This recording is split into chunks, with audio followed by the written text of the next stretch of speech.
오늘의 주신 하나님의 말씀 이사야 48장 1절에서 11절까지 말씀입니다.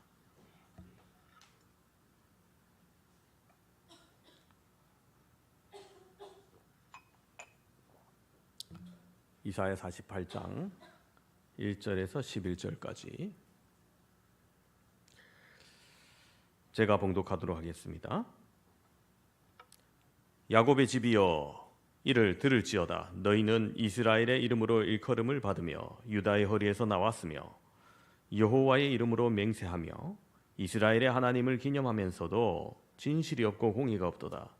그들은 거룩한 성 출신이라고 스스로 부르며 이스라엘의 하나님을 의지한다 하며 그의 이름이 만군의 여호와라고 하나 내가 예로부터 처음 일들을 알게 하였고 내 입에서 그것들이 나갔으며 또 내가 그것들을 듣게 하였고 내가 호련히 행하여 그 일들이 이루어졌느니라. 내가 알거니와 너는 완고하며 내 목은 쇠에 힘줄이며 내 이마는 노치라. 그러므로 내가 이 일을 예로부터 내게 알게 하였고 일이 이루어지기 전에 그것을 내게 듣게 하였느니라.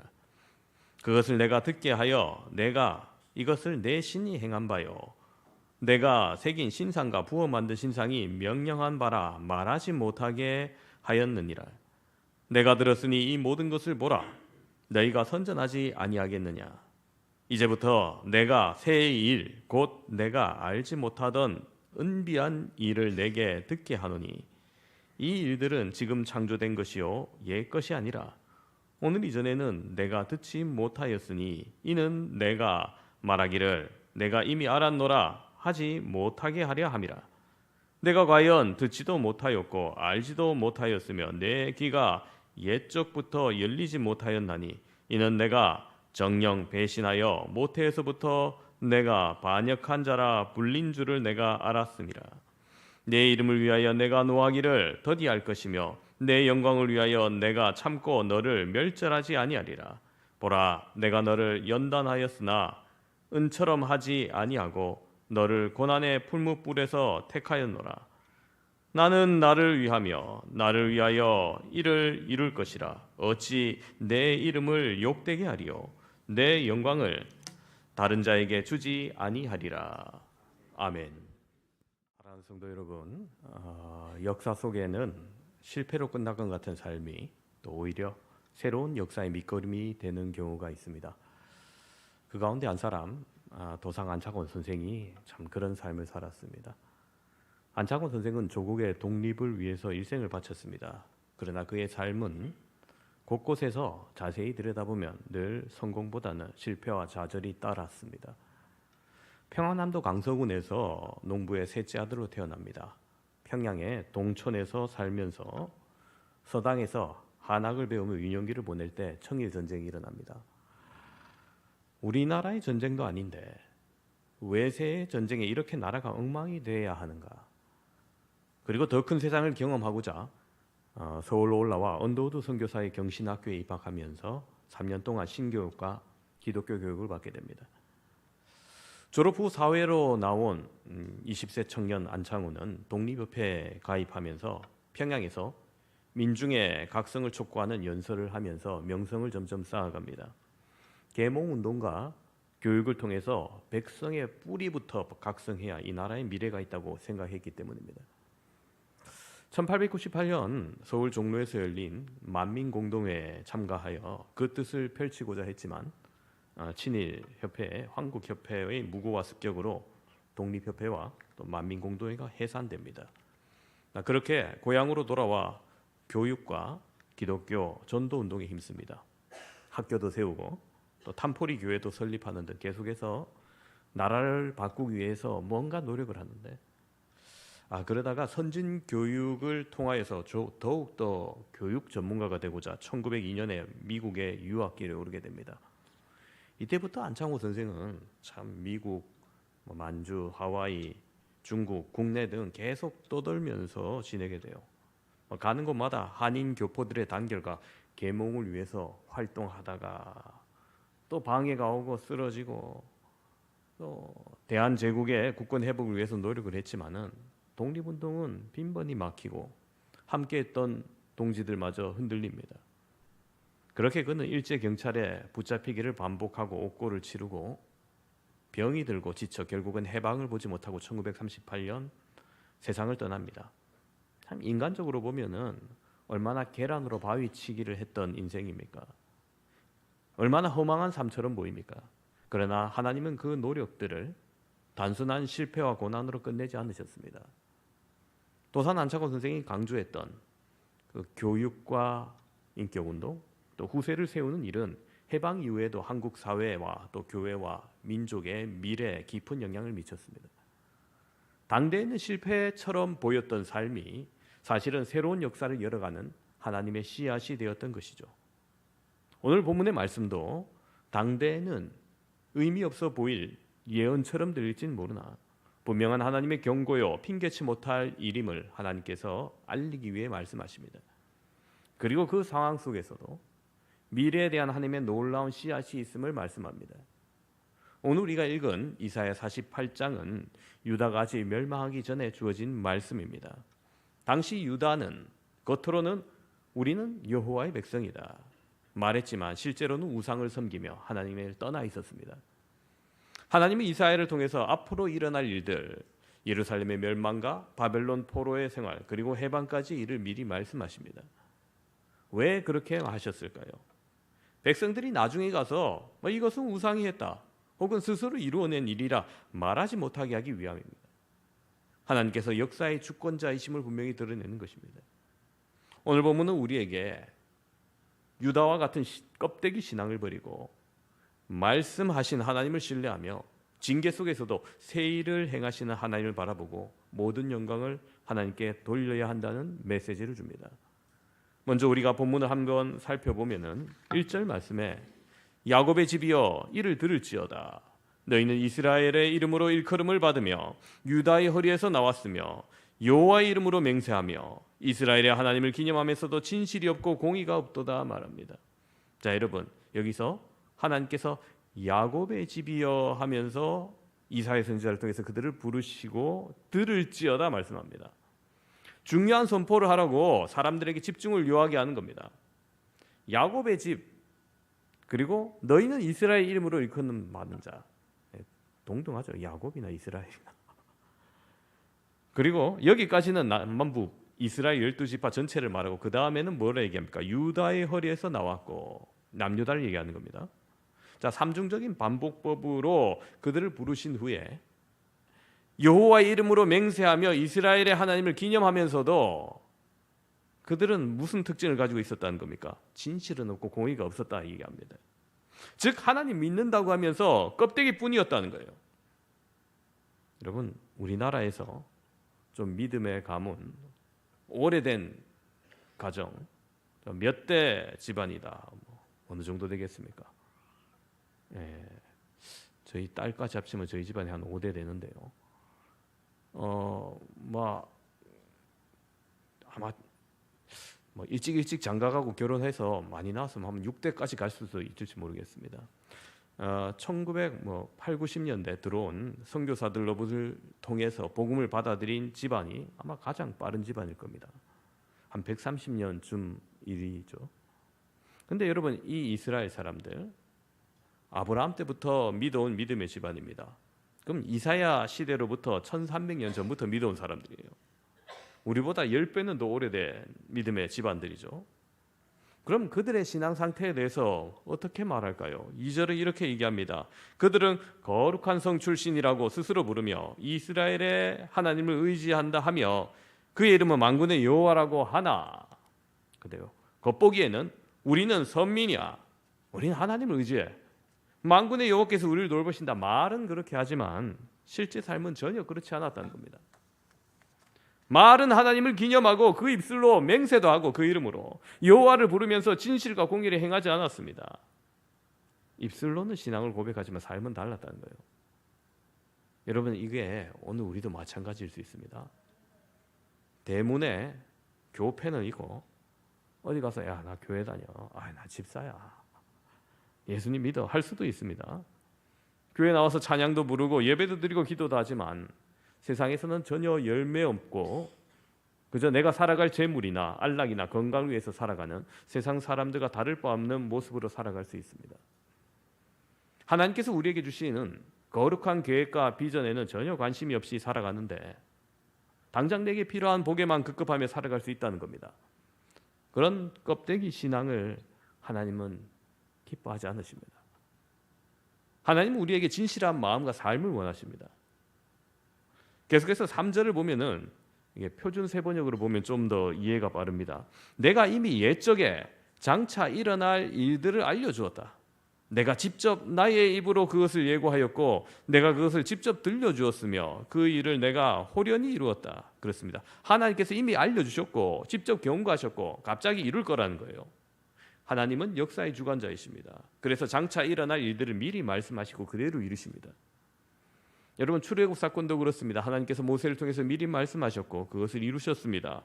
다윗 왕국을 세움도 마찬가지입니다. 사무엘 선지자를 통해서 다윗에게 기름 부을 때부터 미리 말씀하셨고 그것을 이루셨습니다. 무엇보다도 예수 그리스도의 오심도 하나님께서 미리 선지자들을 통해서 말씀하셨고 모두 이루셨습니다. 그럼에도 이스라엘 백성들, 유대인들의 반응은 참 그대로입니다. 4절은 그들의 모습을 이렇게 표현합니다. 내가 알거니와 너는 완고하여 내 목은 쇠의 힘줄이요 내 이마는 노시라. 자 여러분, 목이 쇠의 힘줄이라는 것은 남의 말을 잘 듣지 아니하는 완고함을 나타내고요, 이마가 노시라, 죄와 불의에 대해서 부끄러워하지 않는 뻔뻔함을 묘사한 겁니다. 왜 우리도 얼굴에 철판 깔았냐 얘기하잖아요. 이마가 노처로 돼 있냐 하는 겁니다. 변화없는 백성이었다는 거예요. 여러분 이게 참 힘 빠집니다. 교사가 아무리 가르쳐도 아이가 변화가 없으면 힘이 빠집니다. 선지자가 아무리 외쳐도 회개가 없으면 힘이 빠지겠죠. 하나님께서도 그렇게 말씀하셨는데 변화없는 이런 뻔뻔하고 완고한 백성에게 왜 또 말씀하시려는 걸까요? 5절입니다. 그러므로 내가 이 일을 예로부터 내게 알게 하였고 이 일이 이루어지기 전에 그것을 내게 듣게 하였느니라. 그것을 내게 듣게 하여 내가 이것을 내 신이 행한 바요 내가 새긴 신상과 부어 만든 신상이 명령한 바라 말하지 못하게 하니라. 예, 이것은 거 봐라, 우상이, 내가 섬기는 우상이 말한 바다, 다른 신들이 말한 거다, 점괘가 맞았다, 뭐 이런 변명 여지없게 하나님께서 만드시겠다는 거예요. 그걸 위해서 미리 예고하신다는 겁니다. 내가 이건 이미 다 계획하고 이루실 거라는 거예요. 얼마나 유다 백성들이 삶에 새긴 우상과 부어 만든 신상, 모든 우상들이 깊이 들어와 있는지 이 한 절만 통해서도 우리는 알 수 있는 대목인 겁니다. 유다 사람들이 그 아수르에 의해서 북이스라엘 무너지는 것을 지켜보았거든요. 여호와의 이름을 부르는 동족이 처참하게 깨어지는 것을 보면서 아, 강대국의 우상이 더 힘이 있구나, 엉뚱한 것을 깨달은 거예요. 그들의 죄 때문에 무너졌구나, 빨리 회개해야 되구나, 이런 걸 깨달은 게 아니라 요즘 미국의 트럼프 대통령이 하는 관세 정책과 이민자 정책에 세계가 관심을 가지고 있습니다. 뭔가 빨리 뒤바뀌려고 하는 것 같아요. 자국의 이익만 추구하려는 이 탐욕, 욕심에 세계 경제가 어떻게 뒤틀릴지 지금 너무나도 불확실한 시점입니다. 그러나 여러분 우리가 분명히 알아야 될 것은 세상은 불확실하지만 하나님의 말씀은 반드시 이루어진다는 거예요. 그러므로 여러분 우리는 다른 어떤 것이 아닌 말씀 위에 우리의 인생을 세워야 됩니다. 유다 백성들도 아수리에 이어 등장한 제국 바벨론에 의해서 세계가 재편되고 변화되며 자국의 운명이 어떻게 될지 모르는 위기감 속에 있었습니다. 하나님은 그들의 죄악 때문에 징계를 당하고 포로가 될 것임을 이미 이사야 선지자를 통해서 말씀하셨습니다. 48장 이전에 이미 말씀하셨어요. 그런데 6절에서 하나님이 그들에게 새 일을 행하겠다고 말씀하십니다. 6절을 보시면 내가 들었으니 이 모든 것을 보라, 너희가 선전하지 아니하겠느냐. 이제부터 내가 새 일, 곧 내가 알지 못하던 은비한 일을 내게 듣게 하노니. 자, 여기서 좀 생소한 단어가 나오죠. 은비하니 말씀하시는데 쉽게 얘기해서 은밀하고 신비한 일입니다. 하나님께서 은밀하게 신비한 일을 이루시겠다는 거예요. 그것은 예전에 있던 일이 아니라는 겁니다. 듣지도 못하였고 아 그거 이미 알고 있던 일이야 이렇게 말하지 못할 거라는 거예요. 예레미야 선지자나 이사야 선지자나 바벨론에 의해서 포로가 될 것을 선포하였고 그 이후에 70년의 시간이 지난 후에 돌아올 것을 말했지만 여러분 그들이 돌아오는 방법은 정말 기상천외한 방법이었습니다. 그 강력한 바벨론 제국이 갑자기 무너지고 새롭게 바벨론 제국을 흡수한 페르시아 고레스 황제가 어느 날 말합니다. 에스라 1장 1절에서 3절을 보면 그것이 자세히 나와 있어요. 에스라 1장 1절부터 바사왕 고레스 원년에 여호와께서 예레미야의 입을 통하여 하신 말씀을 이루게 하시려고 바사왕 고레스의 마음을 감동시키매 그가 온 나라에 공포도 하고 조소도 내려 이르되 바사왕 고레스는 말하노니 하늘의 하나님 여호와께서 세상 모든 나라를 내게 주셨고 나에게 명령하사 유다 예루살렘의 성전을 건축하라 하셨나니 이스라엘의 하나님은 참 신이라 너희 중에 그의 백성된 자는 다 유다 예루살렘으로 올라가서 이스라엘의 하나님 여호와의 성전을 건축하라. 그는 예루살렘에 계신 하나님이시라. 자 여러분, 고레스 왕이 원래 하나님을 잘 섬기던 신실한 왕이 아닙니다. 다윗의 자손 유다 왕이 아니라 이방의 지배자일 뿐이에요. 여러분 기간도 이게 1, 2년 전의 일이라면은 잡혀왔던 사람들 돌아가라 할 수 있겠지만 지금 70년이 지난 후입니다. 유다 백성들 이미 그들은 페르시아 사회에서 뿌리 깊게 내리고 있었고요. 자기 아버지가 아니라 자기 할아버지 혹은 그 윗대 세대에 있던 일들입니다. 태어나고 자란 곳이 예루살렘이 아니란 거예요. 오히려 한 번도 가본 적이 없는 사람이 훨씬 더 많을 겁니다. 생소한 것입니다. 그런데 그것으로 돌아가 성전을 건축하고 하나님을 섬기라는 겁니다. 그것도 페르시아 국가 시책으로 말입니다. 여러분 이게 얼마나 말이 안 되는 상황입니까? 그런데 역사적으로 이 일이 일어납니다. 고레스 칙령이라고 하죠. 유대인들의 반응이 어땠을까요? 물론 그들은 포로민이 되고 난 이후 윗세대로부터 계속 교육을 받아서 민족 정체성을 지키고 있었습니다. 여호와 이름을 부르고 말씀을 간직하고 있었고 하나님을 믿는 백성이라고 여기고 있었어요. 하지만 예루살렘으로 돌아가는 건 또 다른 문제였습니다. 예루살렘으로 가면 아무것도 없어요. 아는 사람도 없고 삶의 기반도 없습니다. 성벽도 없고 집도 없습니다. 여러분 지금도 이민을 가려면은 굉장히 복잡한 과정을 다 거쳐야 됩니다. 재산도 정리해서 가야겠죠. 그래도 요즘은 세계 어느 곳에도 통할 수 있는 은행이 있고 금융 시스템이 있으니까요. 비교적 쉽게 자산을 옮길 수 있는데 2500년 전을 생각해 보시면 여러분 그들에게 산업 기반도 집도 안전도 보호해 줄 수 없는 군대도 없는 그곳으로 가야 됩니다. 도시 시스템이 전혀 없는 곳으로 가야 되는데 그 부르심에 무려 42,360명의 유대인들이 예루살렘으로 돌아옵니다. 이른바 1차 귀환입니다. 이전에 없던 놀라운 사건이 일어나는 겁니다. 하나님의 강력한 개입이 아니고서는 설명할 수 없던 일입니다. 유다는 반드시 징계를 받아야 했지만 하나님은 그 속에서도 새 일을 예비하셨습니다. 그것은 바벨론 포로에서 해방을 넘어서 여러분 단순히 이 놀라운 돌아오는 과정뿐만 아니라 궁극적으로는 돌아와 예루살렘에서 신앙 공동체를 통해서 예수 그리스도가 탄생하고 그 예수 그리스도를 통한 새 언약과 구원을 얘기하시는 겁니다. 여러분 생각해 보시면은 유다 백성들 여전히 회개하지 않고 죄악 가운데 있는 백성들입니다. 하나님 좀 나중에 회개하고 나면 그때 좀 회복의 일을 알려주셔도 되지 않습니까? 왜 미리 말씀해 주실까요? 9절에 이렇게 말합니다. 내 이름을 위하여 내가 노하기를 더디할 것이며 내 영광을 위하여 내가 참고 너를 멸절하지 아니하니라. 좀 더 고생 좀 시키다가 회개하면 말씀하시지 그게 아니고 나라가 망하고 쑥대밭이 되고 왕이 잡혀가고 무슨 일을 합니까 이런데 하지만 내가 너희를 완전히 파멸하지 않겠다고 말씀하는 거예요. 다시 너희 나라를 회복하겠다는 겁니다. 그게 여러분 유다 백성이 회개하고 잘해서가 아니라 내 이름 때문이라는 거예요. 여러분 이 의미를 여러분 아셔야 됩니다. 하나님께서 그들을 처음 어떻게 택하셨습니까? 어떻게 부르셨습니까? 아브라함을 택하시고 그와 언약을 맺으시고 아브라함에게 내가 너로 인하여 온 세상 사람들이 복을 받게 하시겠다 말씀하십니다. 그래서 그의 이름도 아브라함에서 아브라함으로 바뀌죠. 그 이름의 뜻이 열국의 아비라는 겁니다. 모든 백성의 아비, 근본이 되게 하시겠다는 겁니다. 여러분, 그런 의미에서 우리도 아브라함의 자손입니다. 피를 이어받은 것이 아니라 아브라함이 믿는 그 하나님의 믿음을 우리가 이어받았기 때문이에요.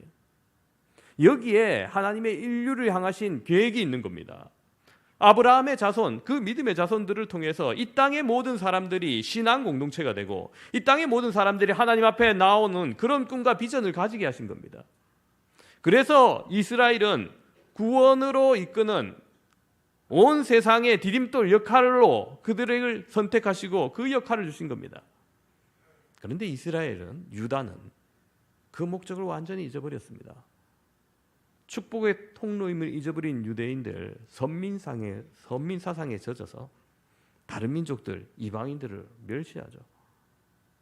아이들이 그러면 이방인들을 하나님께서 왜 만드셨어요? 그러면은 지금도 그렇게 얘기합니다. 그들은 지옥의 땔감으로 하나님께서 만드셨습니다. 되지 못한 사람들이 이렇게 가르치고 여깁니다. 예수님께서 오셨을 때 그 잘못된 선민 사상을 철저히 깨트려 버리시는 말씀을 주시죠. 대표적인 것이 바로 선한 사마리아 비유입니다. 여리고에서 예루살렘으로 올라가는 그 유다 광야, 황량한 그 산길에 강도 만난 자가 피를 흘리고 쓰러져 있습니다. 그런데 유대인들이 그냥 지나갑니다. 아무도 건드리지 않습니다. 심지어 제사장 레위인마저. 그런데 그를 도우고 요방까지 데리고 와서 상처를 치료하고 회복하게 하는 사람이 누구였습니까? 바로 사마리아인이었습니다. 이방인입니다. 유대인들이 깔보고 처절하게 무시했던 사람입니다. 여러분, 복음이 얼마나 하나님이 원래 말씀하셨던 뜻에서 벗어나 있는지, 사람들의 생각으로 말미암아 그것이 얼마나 왜곡되어 있는지, 유대 문화 속에 깊숙이 갇혀 있는지, 그 목적을 얼마나 잊은 것인지 놀라운 방법으로 예수님께서 가르쳐 주신 겁니다. 포로가 된 유대인들도 그냥 내버려 둔 것이 아니라 그들이 다시 돌아와 신앙 공동체가 되게 하는 것, 바로 이런 비전을 다시 세우기 위한 겁니다. 하나님의 이름을 위하여 그들을 인내하고 변화되도록 이끄시는 겁니다. 10절에서는 그 과정을 고난의 풀무불을 통해서 연단하신다고 그렇게 표현해요. 여러분, 은을 불로 달구어서 불순물을 제거할 때요, 어떻게 하냐면 은세공장이가 은을 달구다가 맨들맨들하게 완전히 자기의 얼굴이 비칠 때까지 불순물을 제거하는 겁니다. 거울처럼 될 때까지. 여러분, 하나님께서 우리를 연단하신 목적도 같습니다. 우리 안에 하나님의 형상이 거울처럼 드러날 때까지 우리를 고난을 통해서 계속 다듬어 가시는 겁니다. 그렇게 여러분, 고난은 하나님은 우리를 멸하시고 버리셨다는 증거가 아니라 우리를 더욱더 거룩하게 하시려는 하나님의 손길입니다. 그 징계가 끝이 아닙니다. 하나님의 계획하신 은비한 일, 새 일을 알게 하시겠다는 거예요. 여러분, 부모가 아이를 꾸짖는 것도 마찬가지죠. 아이를 버리기 위해서가 아니라 바로 세우기 위해서입니다. 마찬가지로 하나님이 우리를 징계하실 때는 그것을 끝내버리려는 것이 아니라 새로운 길로 인도하시려는 겁니다. 우리의 실패와 고난 속에서도 하나님은 늘 새로운 일을 행하십니다.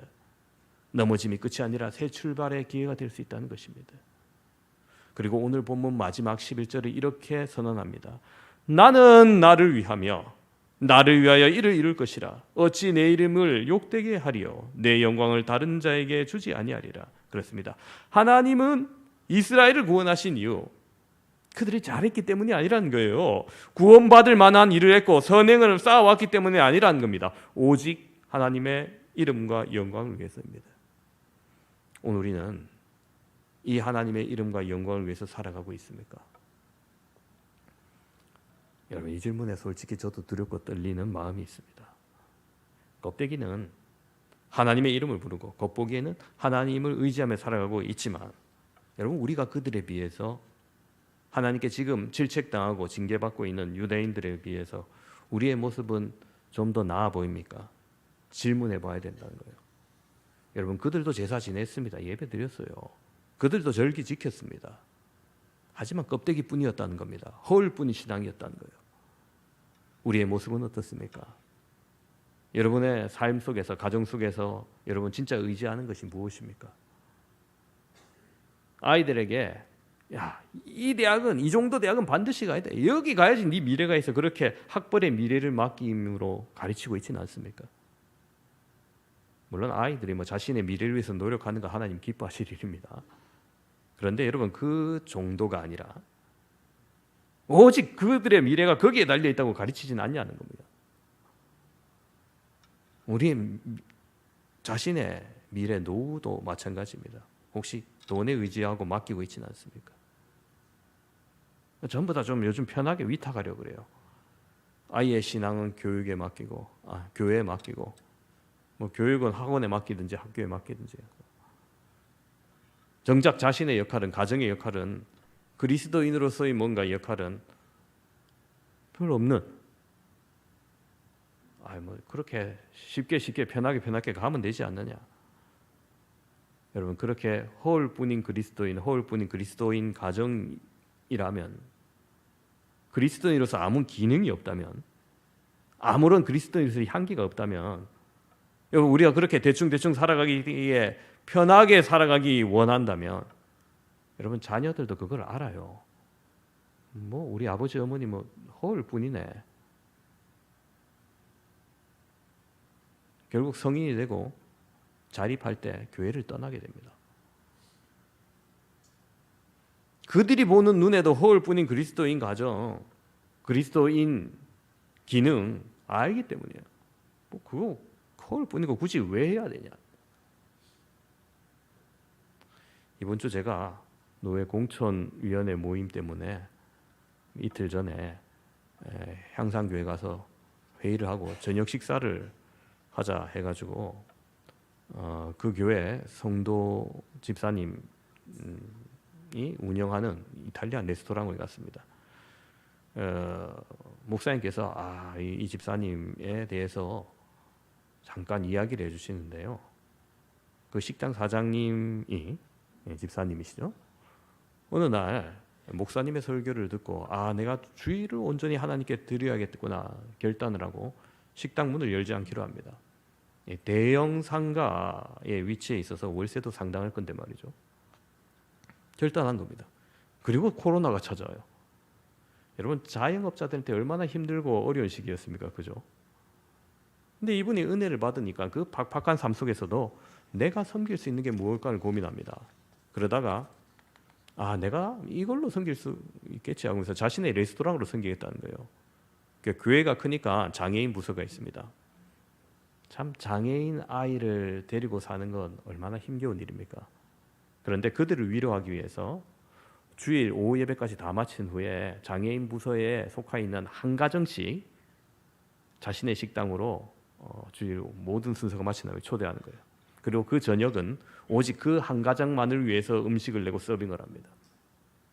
코로나 기간 동안 그렇게 장애인 부서 모든 가정을 다 섬기고 한 바퀴 돌았다는 거예요. 여러분 얼마나 어려운 시기인데 나도 힘들지만 하나님의 이름으로 다른 이들을 위로한 그 집사님의 사업장을 보니까 정말 이분 하나님의 영광을 위해서 사는구나, 그런 사람이구나 하는 것을 느꼈습니다. 용인에 사시는 분이 좀 계신데 나중에 어딘지 저한테 물어보시면 제가 친절하게 알려드리겠습니다. 맛도 괜찮아요. 한번 가보시기 바랍니다. 말씀을 정리합니다. 여러분 불확실한 세상 속에서 하나님의 말씀은 반드시 이루어집니다. 그 말씀을 붙드는 신앙이 필요합니다. 유다는 분명 징계를 받아야 될 백성이었습니다. 그러나 하나님은 그 징계 속에서도 새 일을 준비하셨고 결국 자기 이름과 영광을 위해서 그들을 구원하실 것이라 약속하십니다. 오늘도 마찬가지입니다. 우리의 연약함, 우리의 추악함, 죄에 불구하고도 하나님은 우리를 붙드시고 때로는 징계를 통해서 새 일을 행하시고 결국 모든 것을 하나님의 영광 위해서 이루어가게 하십니다. 그러므로 여러분 우리가 껍데기뿐인 신앙이 있다면 그 모습을 버리고 하나님의 말씀을 더욱더 신뢰하며 고난 속에서도 새 일을 행하시는 하나님을 바라보며 모든 영광을 주님께 돌리시는 성도 되시기를 주님의 이름으로 축원합니다. 기도하겠습니다. 하나님 은혜를 감사합니다. 징계받고 질책받았던 유다 백성들의 삶 속에서 겉으로는 하나님을 의지하는 백성이라고 거룩한 성의 선민이라고 하였지만 그들의 삶 속에는 추악한 욕망과 우상숭배가 가득했었음을 바라보면서 아버지 하나님, 오늘 우리의 삶이 하나님의 백성이라고